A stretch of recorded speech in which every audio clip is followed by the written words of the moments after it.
Hayırlı akşamlar. Türkiye'den ve dünyanın dört bir köşesinden bizi izleyen değerli konuklar, hepiniz hoş geldiniz. Malumunuz zor bir dönemden geçiyoruz. 10 yıllardır inşa ettiğimiz kaleler, duvarlar, tel örgülü ve mayınlı sınırlar, hayırlı akşamlar, şehirler, Good evening, our distinguished guests listening to us from Turkey and all around the world. Welcome. As you all know, we are going through a very difficult time. These walls, these borders we have built for decades, the smart cities we have built, and the technologies that we equip these cities with have not protected us from this invisible virus. That is why we are surprised.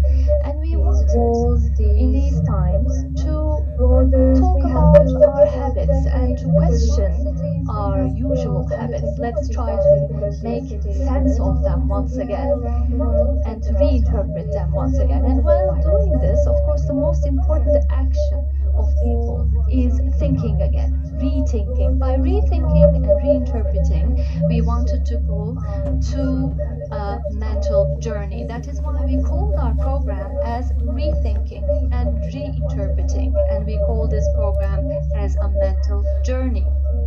And this evening, and in the following evenings, we will hopefully, inshallah, next week we are going to hold the second program. And in this series of programs, our main aim is going to be to get to know the people, the core of the people, to make sense of the people's relations, and to try to question once again the relationship of people with themselves and with the nature.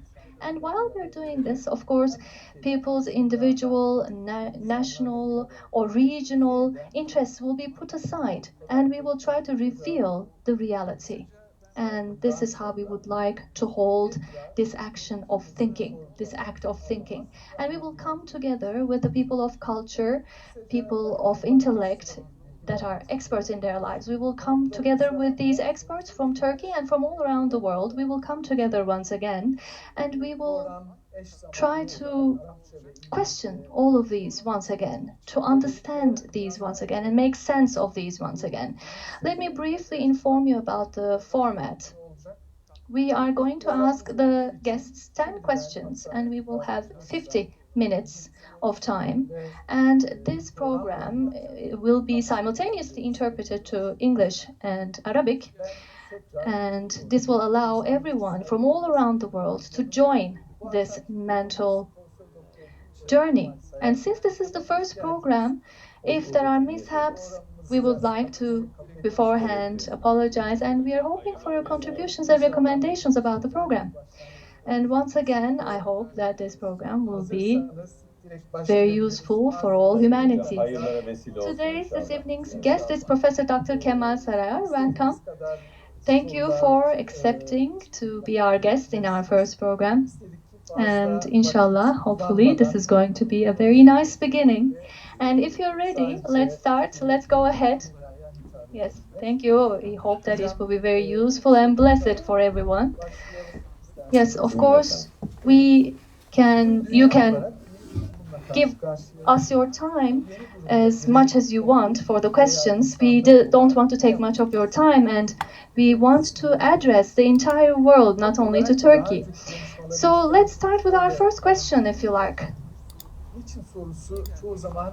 The entire world is facing a new situation. So what should we do in this new situation as individuals, as society, or as humankind? How should we interpret this situation? And as a note, let me mention that in one of your previous speeches, you said the question why most of the time deceives us. And the question, why did this happen to me, is an infuriating question. Why not? Everything can happen to everyone. Instead, the correct questions are, you said, to ask, what can I do in this situation? What is happening? What could have happened? And what could I have done differently? So you have the floor, Professor. Professor, first of all, I would like to congratulate Yunus Emre Institute, and I hope it will be very blessed. And I would like to greet our esteemed guests watching us, and have a blessed Ramadan. We are facing a very new situation. This happens once in a century. This is an outbreak, a disaster. It actually struck our planet. And this united us from 7 to 70 under the same destiny. There's no out of this. It looks like the streets are going downfall. It's almost everybody is feeling a threat. Maybe it looks like an apocalypse actually, but maybe people have felt individually these moods in the areas where we're struck by terrorism, by fights, by conflicts. But right now we are seeing that the entire world is united under the same threat. It is striking the kings, the presidents, the prime ministers, just as in UK, very rich actresses, actors, and the very poor. And maybe the poor, especially in the Western society, are more highly represented, especially in the West. But generally, there's an unrest globally, and it is very obvious. So this new situation, I call it as radical uncertainty. This radical uncertainty means that we do not have any piece of information about the future. Normally, we go out of our house to work, and in the evening we come back to our home, and then we go back to our work and hope everything will be good when we come back to our home. And when we work, we hope everything goes well, and we go back to our home feeling everything will go well. But in such a world, we're not going out of our home. We cannot go out, and we do not know when this will end. So this is coming from the core, this uncertainty. So radical uncertainty. So our power of estimating is almost zero. This is, in quotation marks, an enemy that we do not know. And we cannot guess how it will act tomorrow. And this leads to a huge despair and desperation. This leads to despair, a feeling of despair. And in the past, all social concepts that defined humankind, dear professor, is now worthless. Holding the hand of a person we love, looking the eyes of the person we love, these are very basic human feelings. But right now we cannot feel these. The neighbors, they are greeting themselves from a distance. Parents cannot hug their children. The children cannot hug their parents if they're older. So this is a brand new state of humanity that we're facing.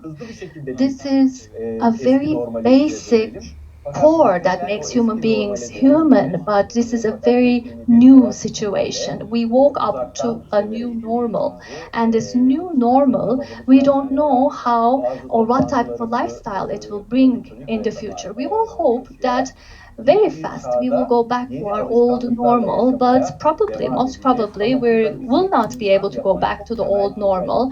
We will have a new lifestyle. We will love each other from a distance. We are not going to create crowds. Some meetings will shift to electronic environment, and we are going to come to a new era and continue our life with new habits. But this is making us human. This ability of socializing will be taken away from us, and it will accelerate the digital era, and it will make us digital people. That's how I see it, distinguished professor. Thank you very much. If I run my mouth too much, please warn me. No, of course not. We are here to listen from you. This new normal, the concept of new normal, is something to be underlined, and people are adaptable, so we can adapt to new situations. After the earthquake, after the outbreak, it is said that a lot of things will not be the same in the world. If this is the case, will the new world be built on the remains of the conflicting old world, where humanitarian values are globally disregarded, and where the concept of power prevails at every level in every sense? Or do you think the new world will learn its lessons from what's experienced today? In this subject, people have different opinions. I am more optimistic because what brings us to the edge is the thought of conflicting, competitive, disregarding thoughts. These are the ones bringing us to the edge. Human beings have this experience, and people understood that we are not the masters of our own destiny. Somebody calculated that if we sum up all the viruses in the world, their weight is only 3-4 grams. So this very small microorganism is giving a new order to the world. So what we understand is that these modern structures that we have built are castle of sand. So with a blow, they can be destructed. So this pride in people is not realistic. We thought we were the masters of nature, masters of all beings. We thought we were the masters of our own destiny. And we thought we tortured everyone with this. We could even do different, various types of torture to our own kind. We were shutting our eyes to others' tragedy, to the refugee tragedy. We were shutting our eyes. We were destroying forests. We were destroying the habitats of other beings, other creatures. Now what happened? We are all feeling a great threat as the entire humanity.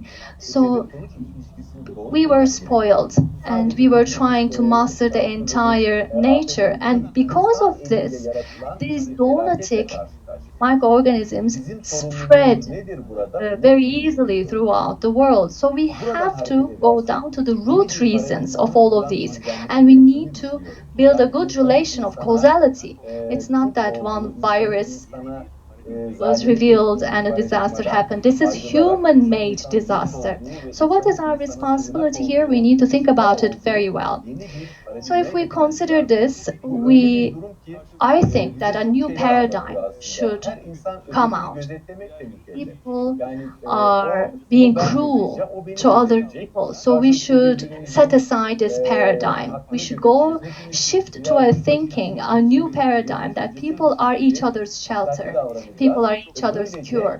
So this is such a case that it's explaining a lot of things to us. Everyone should be the shepherd of the other. I should chaperone the other person. We should be defending each other's rights, and we should all be careful as if we are virus carriers ourselves.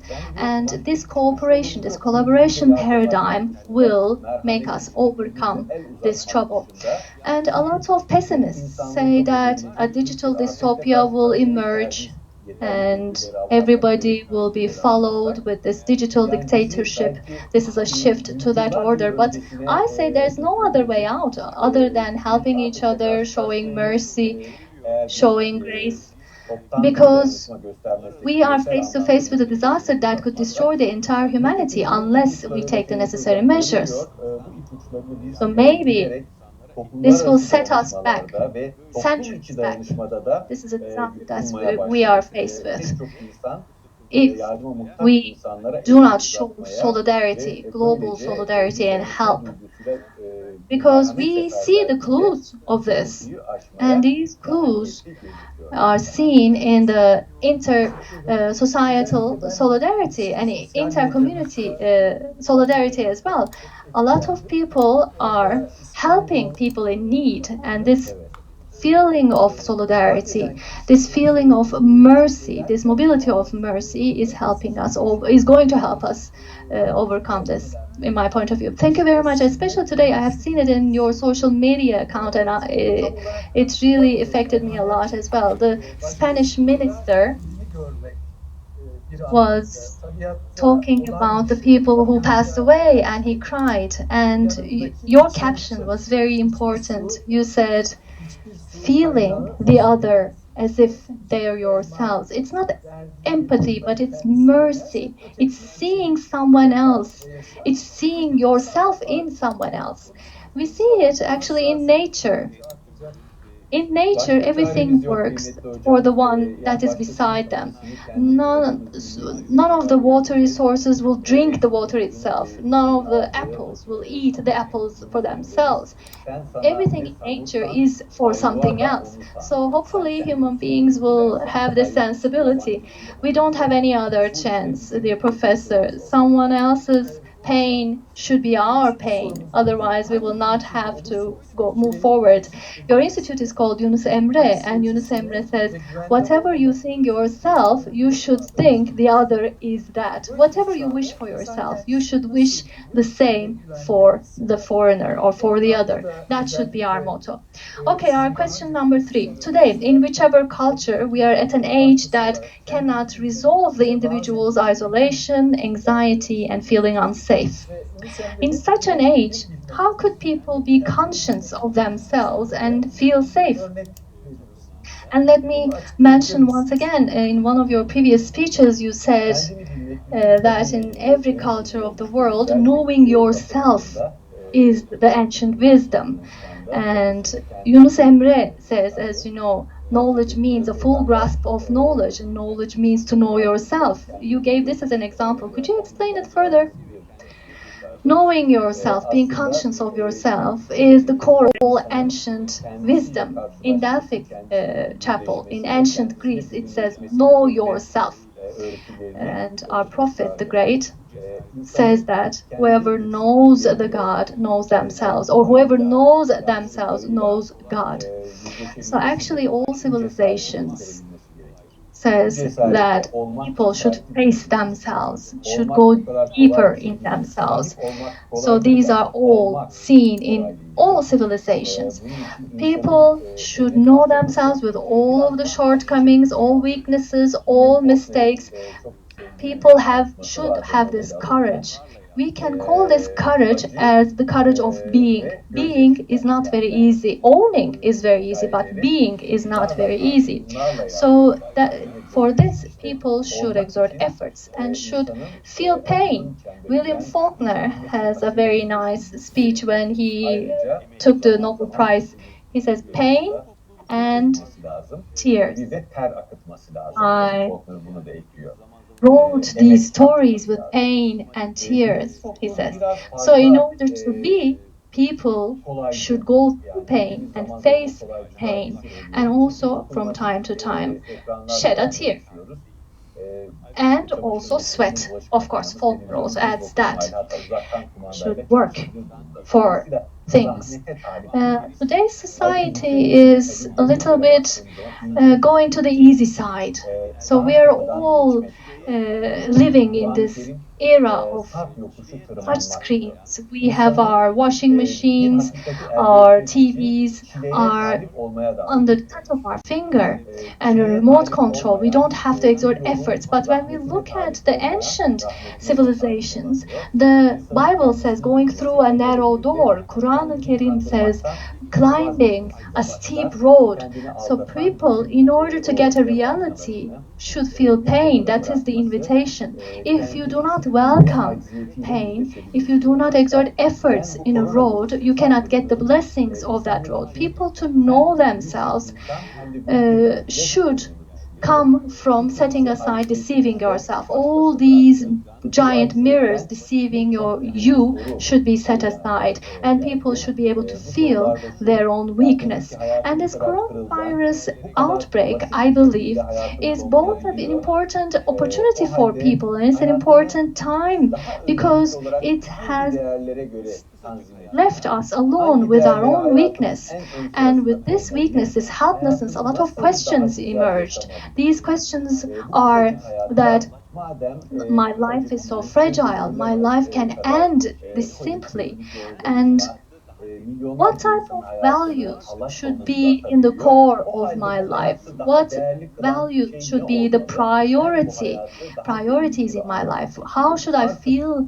How should I live my life better? So in this short life, if this invisible, if this very small microorganism is breaking the people's lives as a storm. So what should make my life meaningful? Make my life feel meaningful? How could I live my life deeper and meaningful? So these burning questions should be asked first and foremost. Absolutely. So as you know, there is this concept of zeitgeist, the spirit of times. If you believe in zeitgeist, what do you think these times spirits is? What do you think today's spirits are? Yesterday, let me show you, we just published a book. This is the cover of the book. Can you read it, Professor? Yes, the era of anxiety. Yes, era of anxiety. At the moment, we are going through this outbreak, and it brought along an era of anxiety. Rollo May has a very nice expression. I wrote it in the book. It says one of the blessings of the era of anxiety is it guides people to search themselves, to face themselves. We are all face to face with an opportunity. Today's zeitgeist, the spirit of the times, is, I think, that people should not claim being gods with what they do. People should equally share the earth with other beings and must be more humble. An ecosystem should be set aside. Selfishness should be set aside. And all beings should be their helpers. And more solidarity, more collaboration should be in the core of this new system. And the spirit of the time should give us a more positive spirit. It is a spirit that makes us see the positive way. Otherwise, it's really difficult to fight this anxiety. If we assume that the future will bring negativity, it will be paralyzing for people. Anxiety, small anxiety is good, big anxiety is paralyzing. You will hear it from a lot of psychiatrists.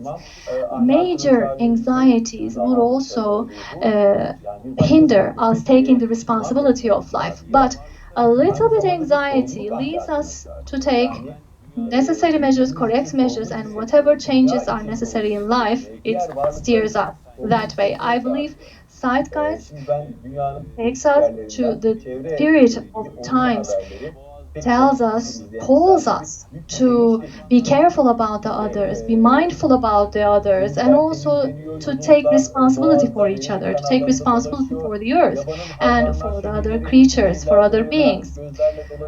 From all around the world, I am seeing positive news about the environment, and just like other viewers we have, I'm watching it with great pleasure.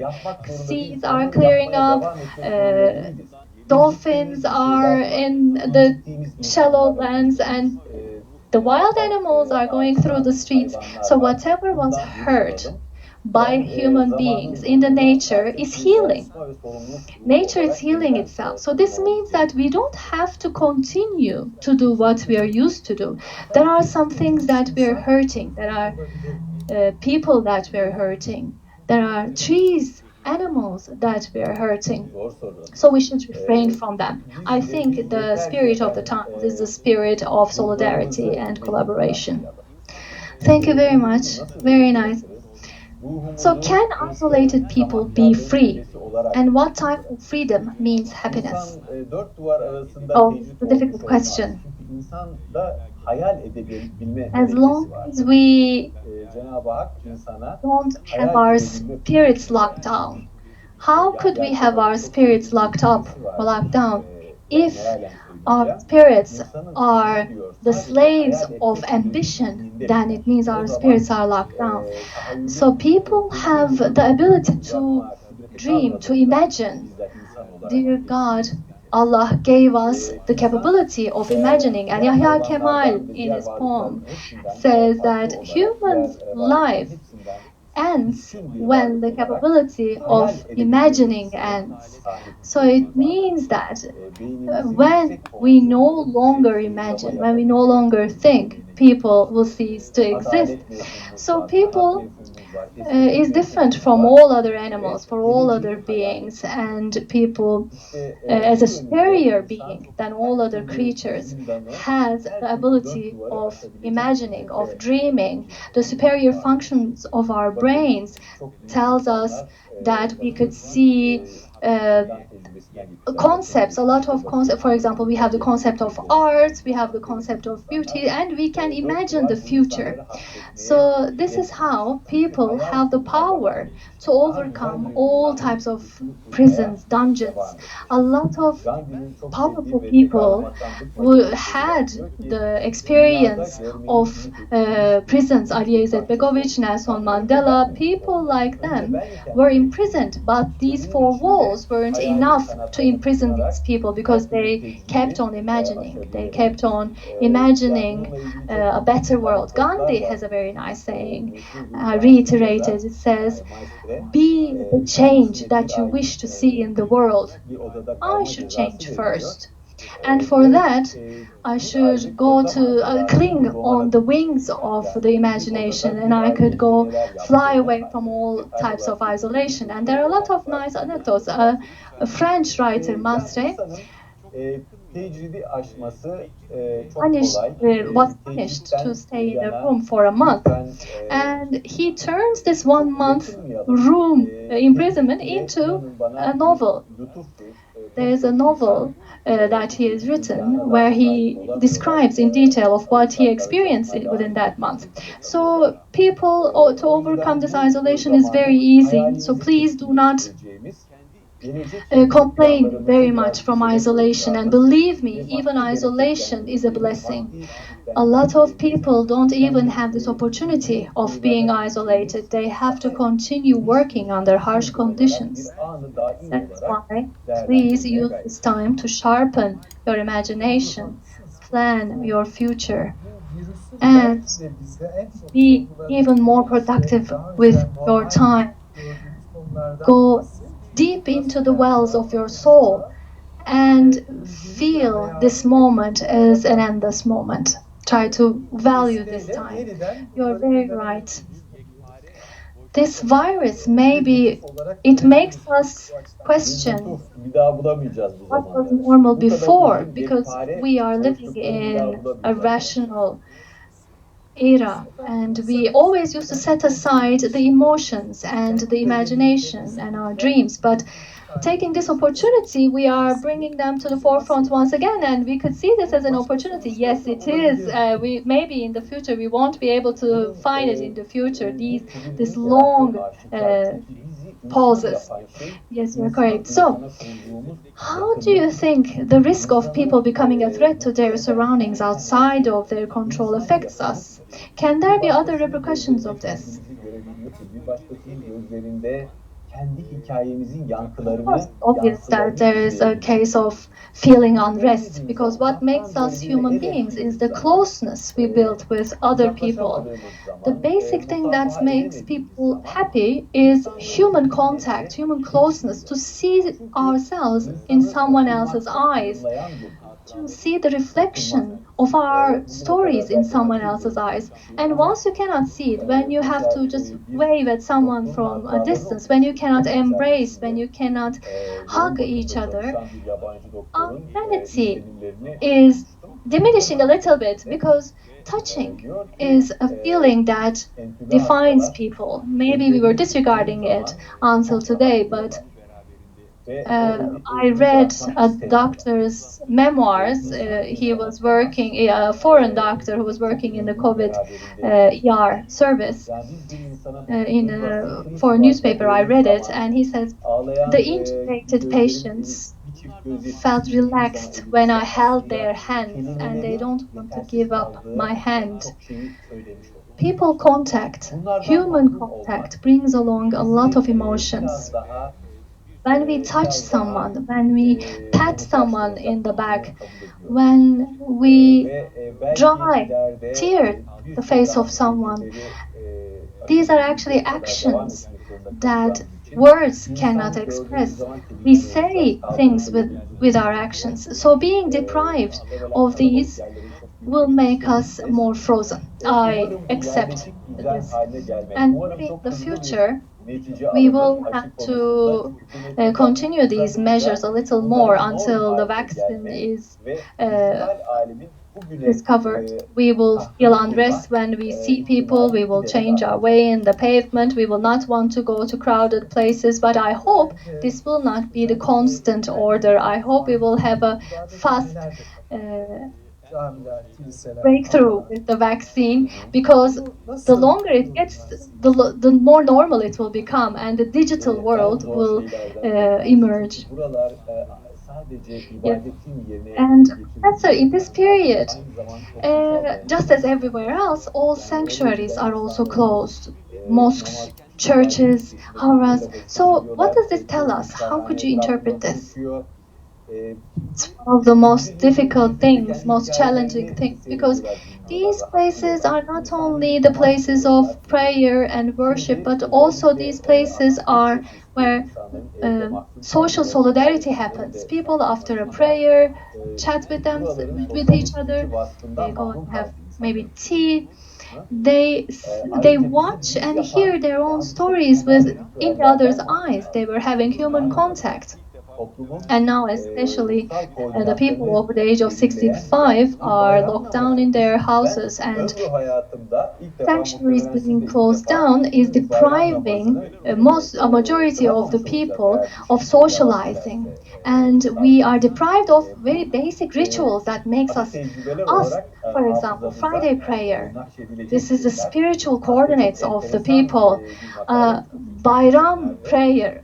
For the first time in my life, and maybe you will also, for the first time in your life, not going to be able to pray in Bayram. And these are going to be our hurtful memories, our sorrowful memories. I read a very interesting article very recently. It says, I wonder 3 years, 5 years later, how will we remember these outbreak times? Because the thing we call time happens with change. We report something that changes as time. So we feel time when something changes. When we are at our houses, there's not much that changes, and maybe we're going to see this as a big emptiness. Maybe we're not going to remember anything 5 years later, 10 years later. We need milestones for our memory. We do things which are more emotionally intense.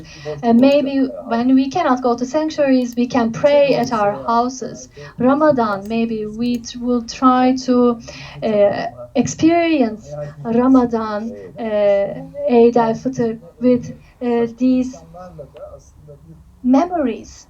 If we do not build upon anything, maybe there will be a huge emptiness in our memory. So inner journey, as you mentioned, especially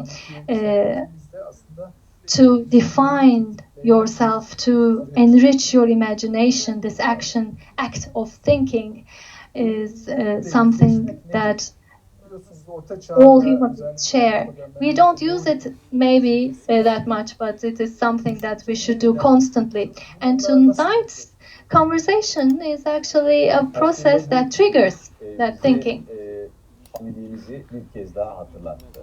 So what is facing mortality? As you know, in the Middle Ages, especially in Europe, there was the thought of Memento Mori. Is this a way of thinking making a comeback? How should we face with this? Actually, this process is reminding us once again of our mortality.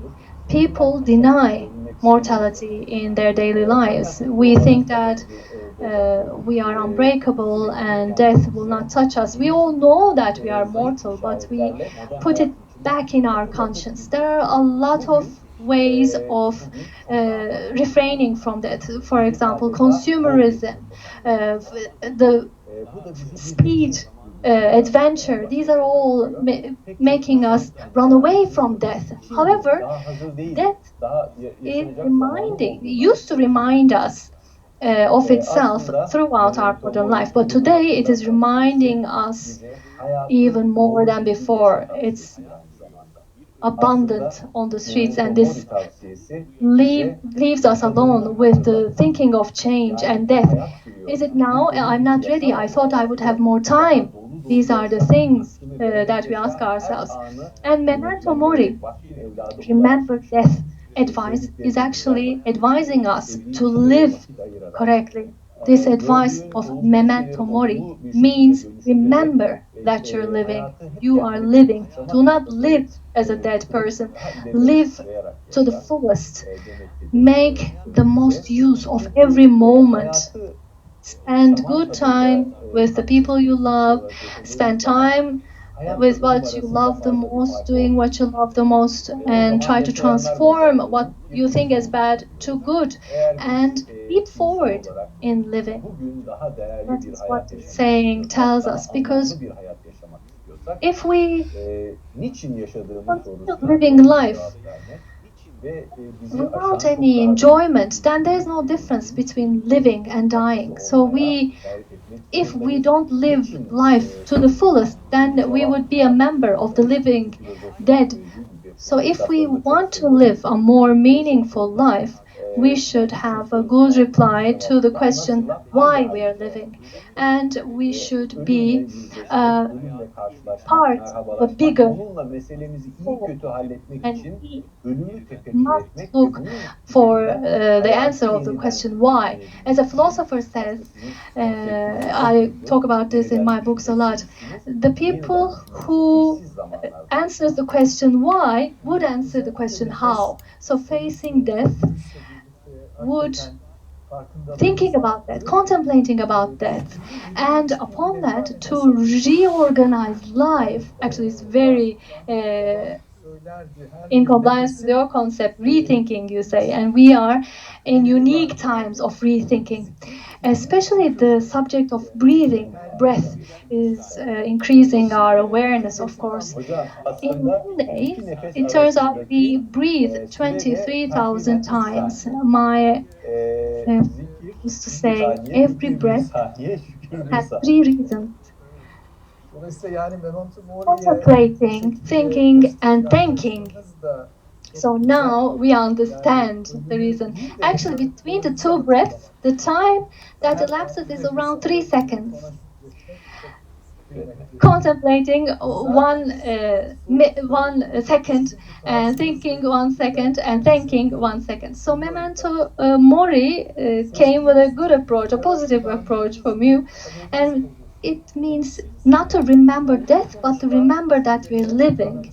So taking this breath and thanking for it is very precious. So the next question is very relevant with your style, and I appreciate it very much.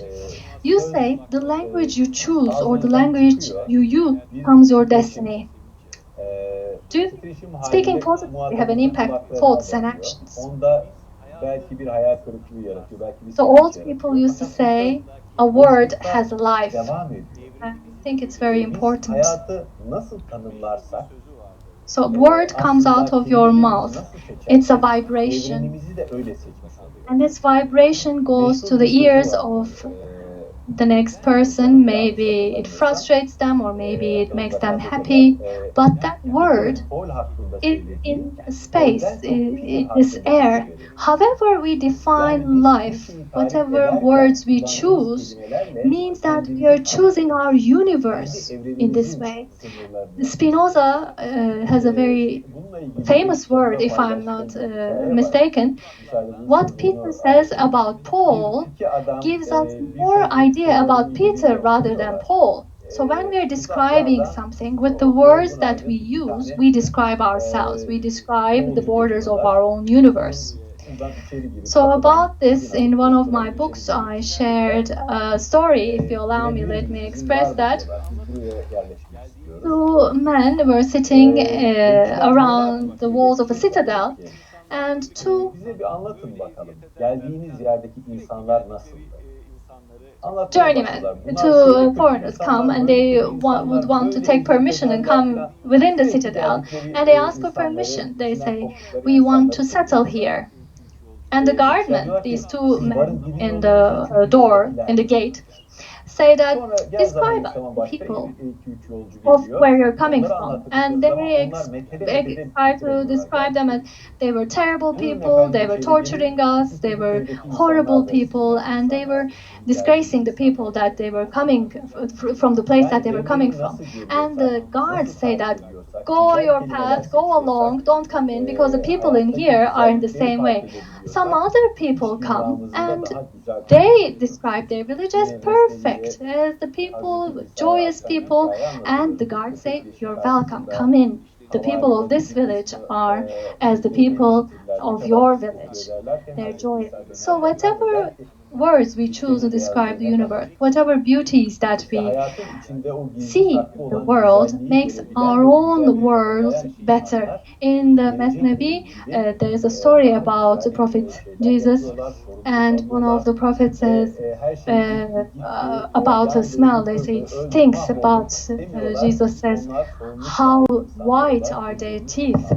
So we need to be able to see this hidden beauty in life. And the people who see this hidden beauty and describe this hidden beauty do better things for the future. They take more responsibility. And it's not that everything is bad. They don't say we are destroyed, we are ruined, but they shoulder the weight and they exert efforts to make the world better.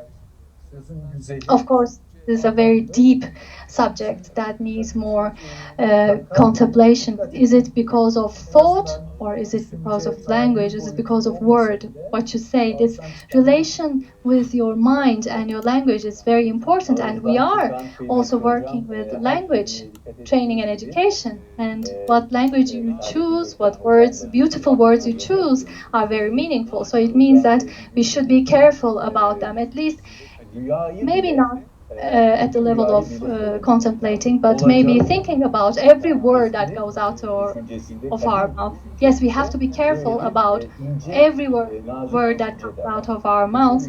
And we are making a radio show with Saadettin Öktem, professor. And in that radio show, he one day said that we shouldn't even say a bad dream we had, because it will come true if we iterate it. So in the ancient wisdom, there is this saying, you shouldn't iterate a bad dream, because it might happen. Just to iterate the bad things would mean to hide the bad things, to hide bad thoughts is good in our tradition. Especially the concept of the beauty. Very important, and to prioritize this beauty and aesthetic is a very good objective that we might have. One last question. You advise us to rest our souls. What does resting the soul mean? How would the soul rest? The soul, just simply saying, would not rest just by laying down to the things that feed the soul. What feeds the soul, the things that feed our soul, could make us leap to higher levels. These are reading, listening, being among beautiful people, good people, hearing good from good people, watching beautiful films, listening to beautiful music, allow them to wash our soul, contemplating, thinking with these actions, not only just to have face-to-face conversing, but reading books, poems, being involved in these actions, and everything that gives us joy should be sought after by us. I heard from one of my colleagues, and one wise person said that there's nothing big in life. There are small things that are done with great love. When you do something with love, small things will become big things and precious things, and it will rest your soul. and we will beam a light to other people and help other people. Thank you very much. And the professor, if you allow me, people are watching us from abroad as well, and there are questions from them. We would like to limit them to 4 questions, if you allow us. Now let me start with the first question. Hello. Hello, from where? From Moscow. From Moscow. Great, perfect. First of all, I would like to thank you very much for having this great conversation in this Mubarak Ramadan. These are really opening our horizons. Ask the question. Covering another person, or people discovering themselves, or people knowing themselves. Would this be helped with literature and arts? And do you think knowledge coming from literature and arts would be worthwhile, would be pressure? You're also a writer and author. You are also an artist and also a psychiatrist. So your comments are very important. Thank you very much for this question. This question coming today is very meaningful. It really gave me chills. Why? It's very interesting. It's because before iftar dinner, before breaking fast, I was reading a storybook, and some of the descriptions really affected me, and I thought, from psychology, literature. I said to myself, literature is much more powerful from psychology. Whatever people feel in a subject is reflected through literature. Such a powerful way of description. It pulls us inside and makes us adopt with the people, absorb the pain of the people that are described, and makes us feel what they're feeling. Psychology just describes what is empathy. It gives us information. But it doesn't make us part of that life. Freud has a very famous saying. It says, wherever I go, before me, a poet was there. It's very meaningful. And poets, literature, for example, Dostoevsky, we talked about, Moscow, St. Petersburg, big author of St. Petersburg, Tolstoy, for example. He's of Russian literature, Chekhov. These people went through the depths of the human soul, maybe much more than the psychiatrist. Yunus says that there is a me inside of me, which is much more deeper than myself. He said it centuries ago. So you can sit down and think this word. And Yunus, Emre, once again says that I go up to the branch and I had a grape on its branch. It's very symbolic, it's very deep. So for me to understand myself and to understand other people, I think literature is the best opportunity to use. And I advise everyone to use it as a vessel. Thank you very much for your question. Our second viewer that will connect. Covid-19 önlemleri kapsamında dünyanın birçok ülkesinde olduğu gibi Güney Afrika'da sokağa çıkma yasağı uygulanıyor. You have the floor. Hello. First of all, have a blessed evening, everyone. As a person living in South Africa, let me ask Professor Kemal this question. As you know, in the scope of COVID-19 measures, just as in other places in the world, in South Africa, there are curfews as well, lockdowns. People cannot go out on the streets. But the streets are run down by penguins, by giraffes, by wild animals. And in your speech, you previously said that there are some things that we are hurting in nature. But how should we interpret the situation of helplessness of people? Thank you very much. Ve bu çağda ilk defa geçmiş The era that we're yüzyıllardan living farklı olarak in insan is Anthropocene era geologically. People are making other beings bow, and the nature is distorted irrevocably. So we are in a new geological era. That's what the geologists say. And differently from the past centuries, people have disrupted, destroyed nature irrevocably, and we are seeing the bad repercussions of this: climate change, extreme temperatures, rising sea levels, floods, increased quality in products. Barley, wheat quality is decreasing. So all of these seems like the footsteps of an apocalypse that's coming. People now should refrain from this ambition of progressing, should try to refrain from trying to rule the entire nature, should give orders to the selfishness of people. We are continuously arming ourselves. Why? To hurt someone else.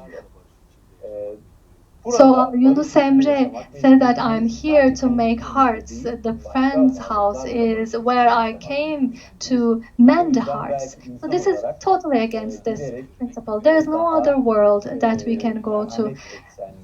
Yet there is no other planet that will give us the opportunity to live. We have to live here in peace, not only within ourselves, but also we have to live in peace with other creatures.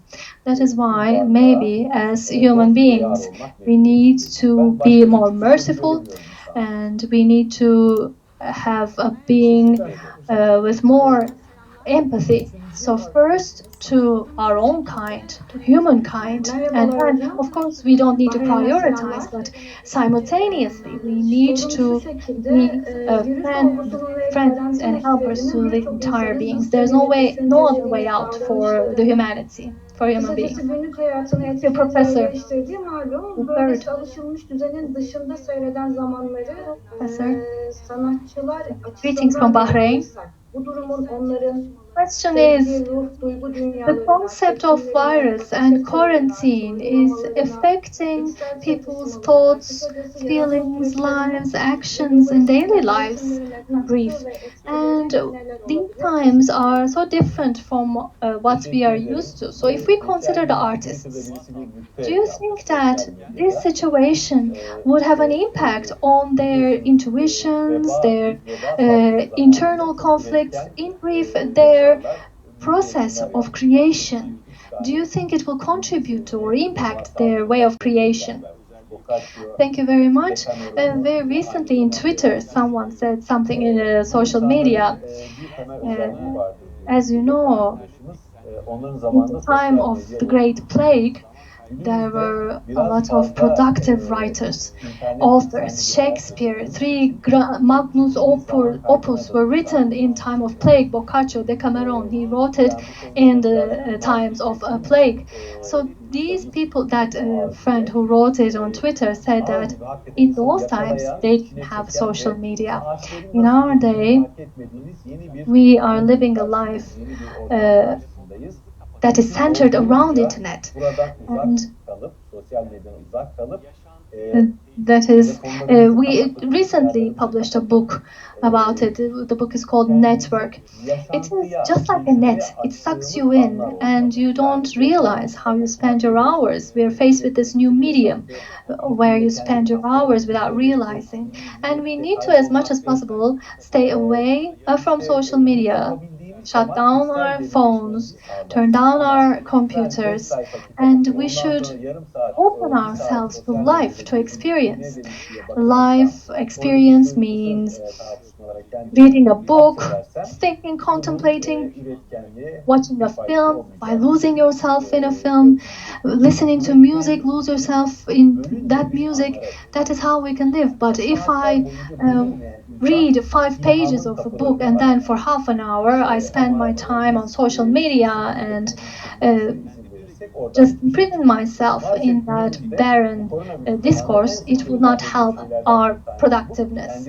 For productiveness, we need unseen moments. Well, we need continuous moments, continuous times. If you're uninterrupted, you can just open the door to new beauties. But unfortunately, the things that I observe in this coronavirus times, I observe it in myself as well. I try to prevent myself, but we waste a lot of time.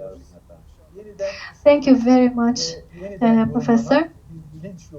Today, this was our first show, our first program. Thank you for being with us. Our aim was 50 minutes, and with these new additional questions, we prolonged it a little bit. We hope that you blessed us. Rethinking and reinterpreting this a mental journey program, inshallah, hopefully, will continue each week. And please write us